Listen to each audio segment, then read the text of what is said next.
My channel. आइए अब सुनते हैं तारा रानी की कथा। तो चलिए, ज्योत जल चुकी है। पंडित जी की जुबानी तारा रानी की कथा की शुरुआत करते हुए आगे बढ़ते हैं और जागरण पूरा करते हैं।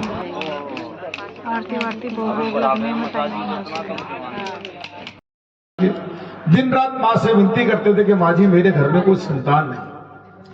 एक रात्रि को माँ भगवती ने सपने में दर्शन दिए, राजा को दो वरदान दिए। राजा, तेरे घर में दो कन्या जन्म लेंगी।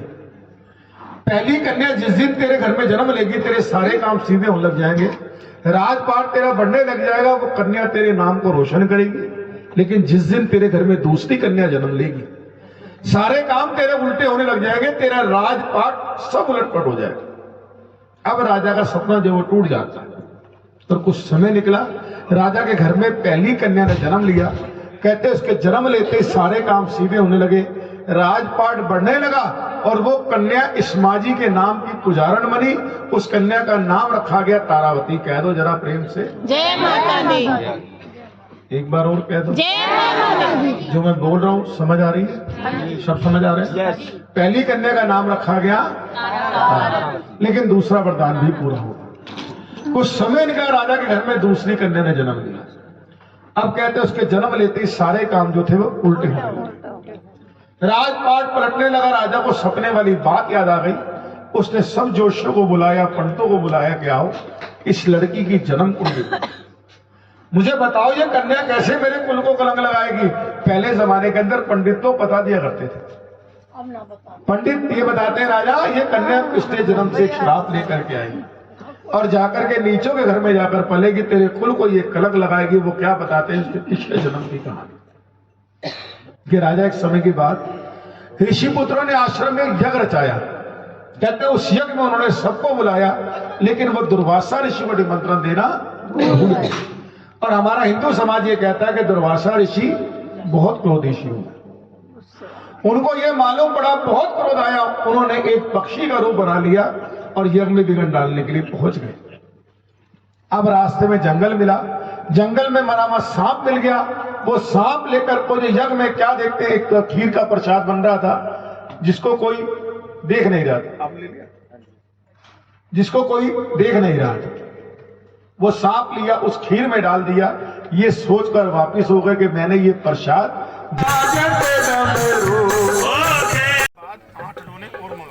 सात लड़की लड़का उसके लिए सारे प्रसाद में मिला देना है। पूरे जितना प्रसाद बनाना है कन्या वाली सारी अभी तक चल रहा है। ठीक है, आराम से बोलो, कहो जय माता दी। कोई आ जाएगा, कहो जय माता दी और जयकारा लगा लो, नींद आ जाएगी सुबह का टाइम। जयकारा लगाओ, पता भी चलेगा। हाँ, कहो जय माता दी।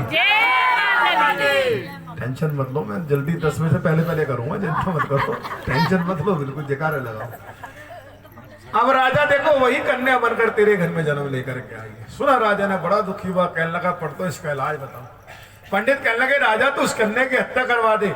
राजा कहता नहीं, कन्या हत्या का पाप नहीं। तो पंडित कहने लगे ऐसा करो, एक संदूक बनवाओ हीरे और मोती से जड़ा हुआ, उसमें इस कन्या को लिटा दो। जो भी आपने 20 साल बाद कन्यादान करना है इसमें डाल करके इसे नदी में बहा दो। अब राजा ने संदूक बनवाया हीरे और मोती से जड़ा हुआ, उसमें उस कन्या को लिटा दिया, हीरे जवाहरात भर दिए, कहा नदी में बहा दो। सारी रात संदूक नदी में तैरता रहा। तैरते तैरते दूसरे देश में पहुंच गया। ऐसे ही सुबह का समय था, एक ब्राह्मण देवता स्नान करने आए, सामने देखा संदूक, मन में लालच आ गया, पर वो संदूक उनके हाथ नहीं लगा। सामने क्या देखा, एक हरिजन कसाई के कर्म कर रहा था, उसे बुला लिया। हरिजन संदूक लेकर बाहर आए, संदूक खोला गया, उसमें क्या देखा, लड़की अपने पैर का अंगूठा चूस रही है और लड़की को कुछ भी नहीं हुआ। कहो जरा प्रेम से, देखा हरिजन ने बड़ा खुश हुआ। कहने लगा, पंडित जी महाराज मेरी शादी को कई साल हो गए पर मेरे घर में कोई औलाद नहीं है। पंडित जी ने वो कन्या उठाई, हरिजन की झोली में डाल दी। हरिजन अपने घर पहुंचा, वहां देखो उस लड़की की पालना हुई। वहां उस लड़की का नाम रखा गया रुक्मण, और लोग उसे कहते हैं प्यार से रुक्को। एक बाप की दो बेटियां हैं, पहली कहाँ है, राजा के घर में, जिसका नाम, दूसरी किसके घर में? अच्छा, सारा सुन रहे हो? चलो कहो जय माता दी। जितने हो इतने जयकारा है नहीं आप लोगों का। सुनो। जय माता दी। तो आप जयकारा मुझे लगता है कि मुझे बर्दाश्त कर रहे हो आप लोग। थोड़ी देर की बात है, कह दो जय माता दी। इसे कहते हैं कर्म। एक बाप की दो बेटियां हैं, लेकिन किस्मत जुदा जुदा है। एक राजा के घर में, एक हरिजन। एक बाप का मेरे 4 बेटे, चारों का अच्छा कारोबार होगा, कोई जरूरी नहीं है। एक बाप का मेरी 7 लड़कियां हैं, 7 के अच्छे घर शादी हो जाएगी, ऐसा भी कोई जरूरी नहीं है। ये कर्म हमारे हैं, ये हमने ही भोग करके जाने। कुछ समय निकला, दोनों बहनें जवान हो गई और इस माँ जी के आशीर्वाद से दोनों बहनों की शादी एक शहर में हो गई। रानी तारा ब्याएगी राजा हरिचंद के साथ, इस माँ जी की मंडली की महंत बन गई। रुक्मणी ब्याएगी एक हरिजन के साथ, दिन रात माँ जैसी जिसकी भावना सब पता है। बताना तो बहुत दूर की बात है, आप यहाँ बैठ नहीं सकते आकर के, बताओगे तो बाद में। पता नहीं कितने लोग को बुलाया होगा तेवतिया साहब ने, लेकिन वो आकर के बैठे जिनको माँ ने बिठाया। कुछ लोग तो आए, शुरू में खाना खाया और चले गए, क्योंकि वो माँ ने नहीं बुलाया था, उनको इन्होंने बुलाया था। जिनको माँ ने बुलाया वो सुबह आरती करा के जाते। तो अमृत वेले की अरदास जो होती है ना, वो कभी खाली भी नहीं जाती। तो माँ की सिर्फ मिन्नत करो, उसे सब पता है। कई बार ना मनते भूल जाते हैं, अक्सर ऐसा होता है, फिर उसके फल भोगने पड़ते हैं। मिन्नत करे जाओ, माँ की सब पता है, उसे कब देना है, क्या देना है, वो सब जानती है। कहो प्रेम से एक बार और कह दो, कुर्सी वाले भी कह दो,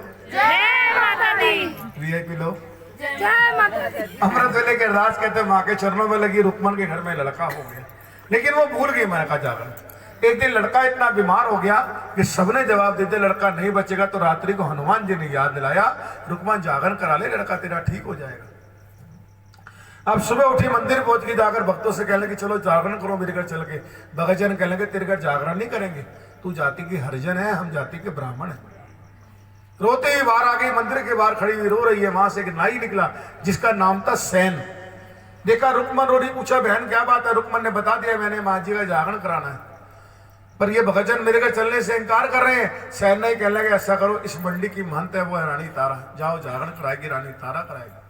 रुक्मन पहुंची रानी तारा के पास। तारा ने कुछ चावल रखवा रुक्मन से कि जाओ सब भगतजनों बांट दो जिन्हें हम दल कहते हैं। अब रुक्मन के घर में जागरण शुरू हो गया, सब भगतजन वहां पहुंच गए, लेकिन आधी रात बीत गई, रानी तारा जागरण में नहीं आई। क्योंकि जो सैन्य भेजता है रुक्मन को रानी तारा के पास, वही सैन्य राजा हरिचंद की हजामत बनाया करता था। उसने जानबूझकर सामुन जो था वो राजा की जीभ पे लगा दिया।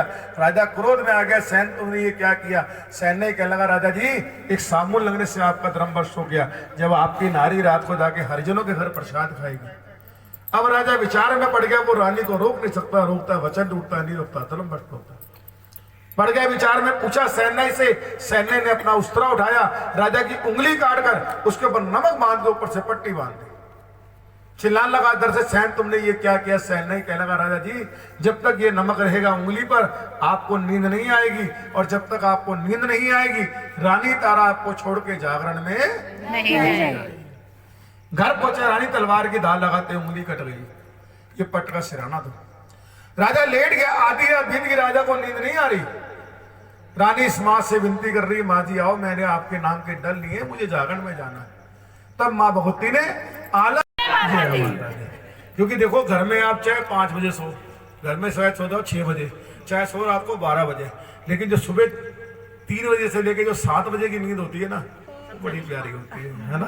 तो ये तो समय निद्रा का है, कथा का। तो इसलिए इस समय जाग करके और आप लोग बैठे हैं, ये बड़ी खुशी की बात है। कहो प्रेम से जय माता दी। सर सब ठीक है भाई साहब, सब ठीक है, घर में सब ठीक ठाक। कथा कहाँ थी, कथा कहाँ पे थी? शेरा वाली कहा कि चलो जी मंदिर चल देखिए। और पहले समय जागरण घरों के अंदर होते थे, पूरी पूरी रात ढोला को छेड़े बजते थे, बंद कमरों में वाके जागरण होते थे। ये जागरण करने के ढंग बदले, ये जागरण बाहर गलियों में आ गया। पहले बंद कमरों में जागरण होते थे, और जब तक जागरण के अंदर ये छेड़े नहीं बजते ना, वो जागरण पूरा नहीं होता। आपने देखा हमने शुरू में बजाए, अभी बजाए और आखिर में बजाएंगे। पहले पूरी पूरी रात ये छेड़े ही बजा करते थे खाली। अब रुक्मन के घर में जागरण हो रहा, दरवाजा बंद है। रुक्मन का पति प्रसाद लेकर आया भोग लगाने के लिए, हड्डियां, मांस और शराब। ये भोग है माँ कालका का, और ये है वैष्णो। और एक ज्वाला माँ ऐसी है जिसे आप कोई भोग लगाइए वो माँ भगवती हर भोग को स्वीकार करती है। सबसे पहले माँ जी को भोग लगाया गया, उसके बाद रानी तारा को दिया। तारा ने पहले आप लीजिए, आपने घर जल्दी जाना है। गोद भरा के रानी घर चली, राजा हरिचंद बाट अटका। रानी चलने लगी, राजा से रहा नहीं गया, दरवाजा खोल के अंदर आ गया। रानी गोद का, गोद में क्या है? रानी कहने लगी राजा जी इस गोद को मत देखना, इस गोद के अंदर तो मेरी माँ जी का प्रसाद है। राजा कहता रानी मैं गोद देखने आया हूं। अब राजा ने झोली खींच के झोली खोल दी, इधर झोली खुली, उधर राजा की आंख खुल गई। राजा ने क्या देखा? झोली में चीजें बदल गई, हड्डियां का डेरिया हो गया, चोल चंबे वाले हार, सीरा सीरा केसर हो गया, बटन हुआ प्रसाद, मद्दी सुराई तो हो गई। माँ ने 11 किला दिखला। जो हड्डियां और जो मांस का प्रसाद था ना, वो बन गया 5 मेवे का प्रसाद, जिसे हम कहते हैं बाटे का प्रसाद, जो भी आपको ये 5 मेवे का प्रसाद दिया गया। और जो शराब की बोतल थी वो दूध की बोतल बन गई। जिस दूध का भोग लगाकर हम लोग बीच में आपको चाय पिलाते हैं, ये कोई चाय आपका नाश्ता नहीं होता, ये माँ जी का चरनामत दिया जाता है। जो खून था वो केसर बन गया, इसके आपको तिलक करते हैं। अब राजा हैरान हो गया, रानी मैंने अपनी आंखों से देखा तेरी झोली में तो मांस और शराब था, ये चीजें कैसे बदली? तू कुछ जादूगरनी है? रानी कहने लगी नहीं रानी, राजा जी मेरी माँ जी का दरबार है, मेरी माँ जी का पंथ है, अभी तो चीजें बदली हैं। मेरी माँ जी के दरबार में तो मुर्दे भी जिंदा हो जाते हैं। राजा कहता मैं अब नहीं मानता। क्यों? क्योंकि मुर्दे कभी जिंदा नहीं होते। रानी कहती है राजा ये मेरी माँ जी का दरबार है, मेरी माँ जी का पंथ है। अब राजा कहता है रानी पहले पंथ दिखा। तो रानी कहती है ऐसा करो, आप मुझे वचन दो कि जो मैं कहूंगी आप करेंगे। राजा ने वचन दे दिया। तो रानी कहती है ऐसा करो, आपको जो भी सबसे ज्यादा प्यारा उसको बुलाओ। राजा के पास एक नीले रंग का घोड़ा था, जिस घोड़े की उसने कभी सवारी नहीं की थी, उस घोड़े को बुला लिया। उस घोड़े का शीश काट के घोड़े को मुर्दा कर दिया। रानी जिंदा कर। रानी कहती है अभी नहीं, आपको एक और प्यारा है, आपका इकलौता बेटा सुंदर, उसको भी बुलाओ। राजा ने देर नहीं करी, अपने बेटे को भी बुला लिया, बेटे का भी शीश काट के बेटे को भी मुर्दा कर दिया। रानी कर जिंदा। रानी कहते नहीं तलवार उठाओ, अब इन दोनों के टुकड़े टुकड़े करो, फिर धो करके कढ़ाई में डालो, नीचे आग लगाओ, प्रसाद बनेगा। वचन दे चुका है। अपने हाथ से अपने घोड़े और अपने बेटे के टुकड़े टुकड़े करता है। उसको धोया, धो करके जब उसको कढ़ाई में डाला, नीचे आग लगा लगता तो रुक जाता है। रानी सारा काम मैंने के, एक काम आपने करना है, इसमें आग जो है वो आप पे लगानी। रानी अंगारा लेके आग लगा लगी। राजा ने हाथ पकड़ लिया कि बुला ज्वाला माई को, अपने आप प्रचंडो लकड़ियां जले, दुनिया देखे पंथ क्या है। तब रानी ने माँ ज्वाला की स्तुति की। कहते फाड़ धरती निकली ज्वाला, धरती फट गई और नीचे से माँ ज्वाला प्रकट हो गई, लकड़ियां जलने लगी, प्रसाद तैयार होने लगा। आई अमृत वेले का समय है, कोई जीवा ऐसी ना रहे जकरा ना लगाए, सब लगाएंगे, जरूर लगाएंगे और मिल के लगाएंगे। बोलिए ज्वाला माई की जय, दरबार की जय। माँ ज्वाला प्रकट हो गई, प्रसाद तैयार हो गया। अब प्रसाद को नीचे उतारा गया। रानी कहती है इस प्रसाद के 5 से करो। राजा ने पूछा ये 5 से किसके हैं? रानी कहने लगी राजा जी पहला हिस्सा मेरी माँ जी को भोग लगाया जाएगा, दूसरा आपका है, तीसरा मेरा है, चौथा घोड़े का है और 5वां बेटे का। ये प्रसाद किस चीज का बनाया गया था? घोड़े और बेटे के मांस का, उनके हिस्से बनाए गए। पहला हिस्सा माँ जी को भोग लगाया, दूसरा राजा को। राजा जी आप खाइए। राजा कहता है बाद में। रानी कहती नहीं पहले खाइए। राजा प्रसाद लेके खाने लगा। पहली डल्ली जो राजा लेव था कि जी नए निर्भर आंखों में आंसू आ गए, डल्ली नहीं खाएगी, उसके तो घोड़े और बेटे का मांस। कुछ देर रुक के राजा ने दूसरी डल्ली उठाई। दूसरी डल्ली जो राजा लेव था छम छम निर्वा भपका मार के रोने लगा। रानी टूट गई तार तंबूरे वाली। क्यों? क्योंकि राजा के मुंह में अपने बेटे की उंगली आ गई। अंगुली में लगी थी अंगूठी, अंगूठी में लिखा था सुंदर, बेटे का नाम पड़ा। विरलाप करने लगा। रानी लोग अपने घर एक बेटा मांगते, क्यों मांगते? कि जब कभी हमारा अंत समय आएगा, हमारी चिता को आग देगा, हमारा वंश चलाएगा, पर तेरे औरत के कहने पर आकर मैंने अपने इकलौते बेटे की बलि दी। ये उससे पूछो जिनके को कोई औलाद नहीं होती। अब रानी ने देखा ऐसा ना हो मेरे पति देव प्राण त्याग दे। रानी कहती जाओ प्रसाद घोड़े को देख कर आओ। राजा पूछा अस्तबल में क्या देखा? घोड़ा हरी घास खा रहा है और घोड़े को कुछ भी नहीं हुआ। कहो जरा प्रेम से। प्रसाद से ढाया कपड़ा, प्रसाद बन गए छोले। सुबह आपको छोले इसलिए मिलते हैं। वापिस आ रानी, घोड़ा मिल गया।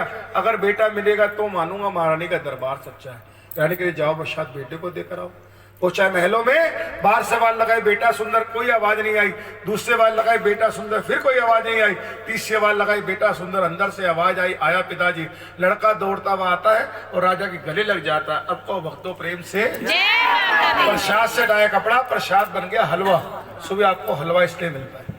रानी घोड़ा मिल गया, बेटा मिल गया। मैंने मान लिया महारानी का दरबार सच्चा, तू बता इस महारानी के लिए मैं क्या करूं?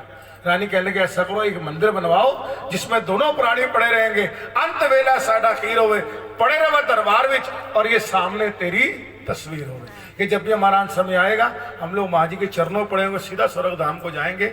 वहीं पर माँ भगवती ने साक्षात दर्शन दिए, दोनों को वरदान दिया, आज के बाद जहाँ कहीं मेरा जागरण होगा वहां तुम दोनों का नाम जरूर लिया जाएगा।